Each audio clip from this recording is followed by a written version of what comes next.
नमस्कार मंडळी.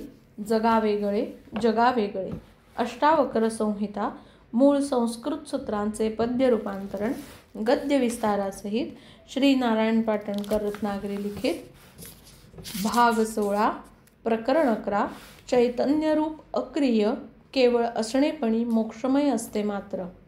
सूत्र क्रमांक 1. स्वभाववश हे सारे भावा भाव जाणुनी असे ऐसा निश्चिंत निर्विकार परमशांत पुरुष तो असे. विस्तार. आत्मा व त्याची चैतन्य शक्ती स्थिर अचल आहे, मात्र प्रकृती व तिची निर्मिती विकारवश आहे.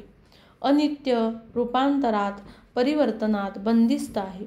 म्हणूनच भाव आणि अभाव याची जाणीव हा प्रकृतीचा धर्म किंवा स्वभाव आहे. हा प्रकृतीचा भावाभाव, तिची विकारवशता जाणून ज्ञानी पुरुष अत्यंत निश्चल, निर्विकार, क्लेशरहित, परमशांत असतो. म्हणजेच असा ज्ञानी केवळ मूळ आत्मतत्व व चैतन्य सत्ता यांच्याकडेच परिपूर्ण लक्ष देऊन असतो. प्रकृतीच्या अनित्य, विकारवश स्वभावाकडे तो दुर्लक्ष, अलक्ष, उपेक्षा साधून असतो. असे साक्षीत्व, उपेक्षा, अक्रिया हाच आत्म्याचा स्थायी भाव आहे. अग्नी, विद्युत चुंबकीय, गुरुत्वाकर्षणीय या सुद्धा शक्तीच आहेत, ज्यांच्या वापराने प्रकृती सातत्याने परिवर्तनात असते. या झाल्या भौतिक शक्ती. पदार्थ विज्ञान शक्ती यांचा शोध वैज्ञानिकांनी लावला आहे.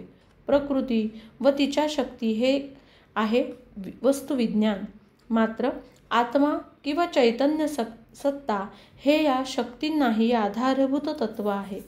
हे आत्मचैतन्य म्हणजे सद्वस्तू किंवा आदिकारण आहे, जे स्वतः अक्रिय, निर्विकार व शुद्ध आहे, जे स्वतः करता नाही तरीही ज्याच्या केवळ असण्यामुळेच प्रकृती व तिच्या शक्ती किंवा क्षमता नित्य परिवर्तन कार्यास जुंपल्या गेल्या आहेत. या शक्तींचीही शक्ती, क्षमतांचीही क्षमता, आत्मसत्ता किंवा आत्मचैतन्य सत्ता जी केवळ आहे, परंतु जी असेल तर प्रकृती व तिच्या शक्ती, क्षमता कार्यान्वित असूच शकणार नाहीत. ती समजा नसेल तर प्रकृती व तिच्या शक्ती, क्षमता कार्यान्वित असूच शकणार नाहीत. चंद्राच्या केवळ असण्याने समुद्राला भरती ओहोटी येते, त्याचप्रमाणे आत्म्याच्या निर्विकार अस्तित्वामुळेच विकारवश पृथ्वी व तिच्या अग्नी, विद्युत, चुंबकीय, निर्विकार चुंबकीय, गुरुत्वाकर्षणीय शक्ती किंवा क्षमता विश्वनिर्मिती, स्थिती, नाशादी परिवर्तन घडवू शकतात. तर असे आत्मपुरुषाचे अविकारित्व ज्ञानी माणसाकडे असते, कारण तोच तर स्वयमेव आत्मा असतो. जे प्रकृती व तिच्या क्षमतांकडेच लक्ष देऊ शकतात ते आत्मज्ञानी नसतात. म्हणून ते सातत्याने प्रयत्न, कर्म, धडपड, क्लेश व अशांतीत असतात. त्यांच्या नजरेत केवळ प्रकृतीच काय, ती अंतिम असते. मात्र वास्तवात आत्मा हाच प्रकृती व तिच्या सर्वस्वाचा अविचल, अक्रिय, ध्रुव आधार असतो. हे जाणणारा ज्ञानी पुरुष आत्माच असल्याने निश्चिंत, क्लेशरहित, ध्रुव, परमशांत असतो हे उघड आहे. यालाच मोक्ष असे जाणावे. सूत्र क्रमांक 2. ईश्वर विश्वनिर्माता अन्य कोणी नसे मुळी, गत आशा निरपेक्षी जो शांत निर्मोही जाणिता. विस्तार. सर्व विश्वाचा निर्मितीचा ईश्वरच आहे, सर्व विश्वाचा निर्माता ईश्वरच आहे हे जाणून अन्य कोणीही विश्वनिर्माता नाही याची खात्री जो बाळगून असतो, असा जाणता ज्ञानी पुरुष आशारहित, कधीही कोणत्याही मोहात न अडकणारा, निरपेक्ष, परमशांत असतो. येथे ध्यानात घेतले पाहिजे की आसक्तीचे खरे कारण जग नसून सतत काहीतरी हवे असण्याची मागणी, वासना हेच आहे. आसक्तीसाठी भिन्नता, भेद, दोन वेगवेगळ्या अस्तित्वांची व व ज्याच्यामुळे म्हणजे आसक्त असलेला आणि ज्याबाबत आसक्ती आहे असे कोणीतरी व्यक्ती किंवा वस्तूची आवश्यकता असते. ज्ञानी तर केवळ आत्मचैतन्यरूपी सत्ताच एकमेव व सर्वत्र अभिन्नतेने पाहत असतो. त्याला भेद असा माहीतच नसतो. अशा वेळी तो विश्वनिर्माता परमेश्वरच आहे हे जाणून अनन्य असतो. सूत्र क्रमांक 3. उचित समयी प्राप्त होई संपदा विपदा तथा जाणूनी राही निश्चिंत ज्ञानी तो निस्पृह सदा. यदृच्छापूर्वक घडणारे नेहमीच उचित समयी आणि उचिततेच असते. ते नेहमीच श्रेयस्कर असते. जे श्रेयस आहे तेच प्रेयस केवळ ज्ञानीच मानू शकतो. अज्ञानाला नेहमीच मिळते ते नको आणि इतर काही हवे असते. अज्ञानी आसक्त असल्याने त्याला श्रेयस प्रेयस यातील विवेक नसतो. मात्र जाणता ज्ञानी पक्केपणी दृढतेने व निश्चिंततेने निस्पृह व निर्विचार असतो. त्याला माहीत असते की योग्य वेळ येताच योग्य ते, मग ती असो संपत्ती वा आपत्ती, प्राप्त होणारच आहे. यांच्या प्राप्तीमुळे ना हर्ष ना खेद, सुखामुळे ना सुखी किंवा दुःखामुळे ना दुःखी, संपत्तीमुळे ना आनंदी किंवा विपत्तीमुळे ना दुःखी असत ही ज्ञानी माणसं. तो नेहमीच समचित्त समाधानी म्हणजे समत्वाचे अधीन असतो. असा ज्ञानी शांत असल्याने स्वस्थ मुक्त तणावरहित असतो. शिंपी माळी शतघड्यांनी जरी फलवृक्षासी, वेळे आधी फल ना पावे जरी नये पक्वदशेशी.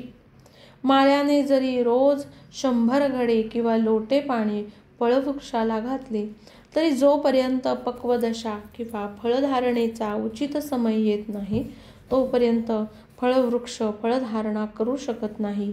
याचा विवेक असणे अगत्याचे आहे. सूत्र क्रमांक 4.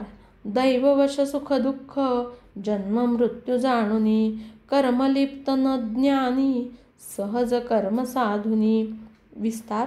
सुख दुःख जन्म मृत्यू दैवाधीन आहेत हे जाणून असा ज्ञानी जे कर्मप्राप्य आहे सहज आहे ते जरूर करतो. मात्र तरीही फलाशा न धरल्याने तो कर्माच्या बंधनात अडकून पडत नाही. तसेच अप्राप्याचे प्राप्तीसाठी तो धावाधावही करीत नाही. त्याची कर्मे प्रयत्नरहित सहज साध्य तीच असतात. असाध्याची मनीषा आसक्ती त्याला असत नाही. तो आकांक्षा इच्छारहित असल्याने केवळ फलाशारहित सहज साध्य कर्मे तेवढीच कर्मबंधनात न पडता त्याच्याद्वारे घडतात. मी करता या भावनेने तो कार्यरत नसतो. त्याची भाषा असते माझेद्वारे काही कर्मे घडून घेतली जात आहेत. करता करविता मी नाही, तो परब्रह्म आहे. म्हणून त्याचे त्याला अर्पण असा सहज भाव असतो त्याचा. ज्या सहज भावात सहज साध्य कर्मे घडतात इतकेच मात्र. सूत्र क्रमांक 5. दुःख अपत्य चिंतेचे ना चिंता दुःख ते नसे सुखी शांत समाधानी ज्ञानी निश्चिंत तो असे. विस्तार. दुःखाची मातापिता चिंता असल्याचे सत्य ज्ञानी माणूस जाणतो. चिंता नसेल तर दुःख असूच शकत नाही. म्हणूनच ज्ञानी चिंताहीन निश्चिंत असतो व सहज शांत समाधानी असतो. ईश्वराचे असणे नसणे महत्त्वाचे नसून सर्वांचे काही ना काही आदी कारण असते व तेच एकमेव करता करविता आहे या दृढ भावाने राहिल्यास मानसिक स्थिती आरोग्यपूर्ण उत्तम धीरोदात्त राहते व चैतन्याचा अपव्यय न झाल्याने माणूस सदा सर्वदा ऊर्जापूर्ण टवटवीत उत्साही राहतो हे महत्त्वाचे आहे. सूत्र क्रमांक 6. मी देह नाही मजसी देह नाही चिद्रूप बोधी सदा मी विदेही कैवल्य साध्य पुरुष सदा सिद्ध राही, कृताकृत्य कर्मी गतस्मृत राही. विस्तार. आत्मज्ञान प्राप्ती झालेला स्वतःला निश्चयात्मक बुद्धीने चैतन्यरूप चिद्घन ज्ञानी समजतो. तो स्वतःकडे देह म्हणून पाहत नाही आणि आपला कोणताही देह नाही हे जाणून विदेही भावात असतो. असा कैवल्य साध्य मोक्ष प्राप्ती झालेला पुरुष सदोदित सिद्ध असतो. त्याला केलेल्या किंवा न केलेल्या कर्माचे साधे स्मरणही असत नाही. सारी कर्मे देहाने घडली, आत्म्याशी त्याचा काहीही संबंध नाही. या पूर्ण आकलनामुळे कृत अकृत कर्मांचा सुख दुःख, ताप संताप, मान अभिमान, राग अनुरागरूपी बंध त्याच्या मनाला जखडून टाकत नाहीत. त्याचे मन केवळ चैतन्यरूप सधन प्रकाशमय ऊर्जापूर्ण असते. नेहमी सक्षम सतेज टवटवीत मुक्त आणि शुद्ध असणेपणी असतो तो ज्ञानी पुरुष. सूत्र क्रमांक 7. ब्रह्मी प्राणी जीवी तृणी एकला अखिल मीच मी, निर्विकार शुद्ध शांत मिळो न मिळो नित्य मुक्त मी. विस्तार. अज्ञानी माणूस आत्म्याला ओळखत नाही, तो शरीराला ओळखतो. अज्ञानी म्हणजे चैतन्य न ओळखता शरीर ओळखणारा. ज्ञानी म्हणजे चैतन्य ओळखून शरीराबाबत उपेक्षा साधणारा. ज्ञानी चैतन्याला शिवाला एकमेव म्हणून जाणतो. अज्ञानी शरीराला सर्वस्वी महत्त्व देतो. असे शरीर सर्वस्व मानणे म्हणजे शिव नव्हे तर शवच कवटाळणे असते. अशा अर्थी ज्ञानी ब्रह्मामध्ये, प्राण्यांमध्ये, जीवामध्ये, गवतामध्येही एकमेव आणि समग्र रूपे चैतन्य रूप म्हणूनच एकाच वेळी स्वतःला जाणतो. शरीराचे भेद उपेक्षून तत्वरूप चैतन्यमय एकत्वाची पूजा तो करतो.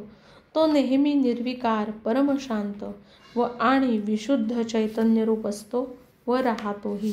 मिळणे न मिळणे याच्यामुळे तो बाधित होत नाही. त्याची ध्रुवावस्था ढळत नाही. सूत्र क्रमांक 8. विविधाश्चर्यपूर्ण विश्वमिथ्या ज्ञानी जाणता असे, वासनारहित परमशांत विश्व सत्यतया नसे. विस्तार. विविध आश्चर्यांनी परिपूर्ण भरलेले हे विश्व विकारी असल्याने भ्रम आहे, मिथ्या आहे याची जाणीव ज्ञानीपुरुषास असते. त्यामुळेच जगाबद्दल उदासीन, उपेक्षापूर्ण असलेला हा ज्ञानी वासनारहित, निरपेक्ष, पूर्ण शांत, समाधानी आणि विश्व असत्य असल्याचे जाणून तत्संबंधी साक्षीत्वात, तटस्थतेत, अलिप्ततेत असतो व निजस्वरूपी ध्रुव असतो.